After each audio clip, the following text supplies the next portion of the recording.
C'est aujourd'hui que les populations de Ziguinchor doivent encore redoubler de vigilance et d'efforts. Parce qu'au moment où on parle de juste 3 cas à Ziguinchor, les pays limitrophes commencent à enregistrer des cas.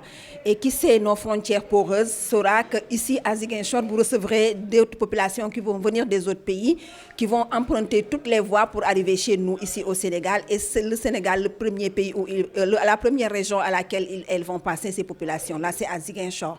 C'est pourquoi je demande encore plus de vigilance aux populations, c'est-à-dire aussi que les Jakartaman, les taximans, les piroguiers, toutes les personnes qui ont des moyens de transport et qui utilisent ces personnes-là soient aussi de la lutte, contribuent à amener le secteur de la santé à pouvoir recenser ces personnes-là et à pouvoir les suivre. Parce que ce n'est que comme cela que nous pourrons contenir le Covid-19. C'est vrai qu'on a 3 cas, mais il ne faut pas dormir sur nos lauriers. Ne pas dormir sur nos lauriers, c'est faire de sorte que tous les secteurs travaillent ensemble autour de monsieur le gouverneur de région et du médecin-chef de région. Que tout le monde se mette en position d'être en guerre, de position de guerre, c'est-à-dire se sentir concerné par ce qui est fait par l'autorité, mais aussi se sentir concerné par ce qui est fait par le personnel de santé. C'est la situation géographique en fait de Ziguinchor qui a fait qu'aussi on appelle cette vigilance-là.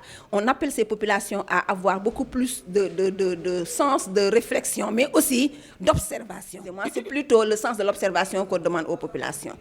Parce que vous savez, au moment où les forces de l'ordre sont en train de travailler sur les frontières qui sont connues, au moment où les médecins sont en train de soigner et les infirmiers et le personnel paramédical, au moment où le gouverneur est en train de mettre des stratégies et les médecins chefs de région, les autres populations qui sont porteuses ou pas de maladie, mais qui viennent de zones où il y a la maladie, donc qui sont susceptibles de porter la maladie, traversent nos frontières pour arriver.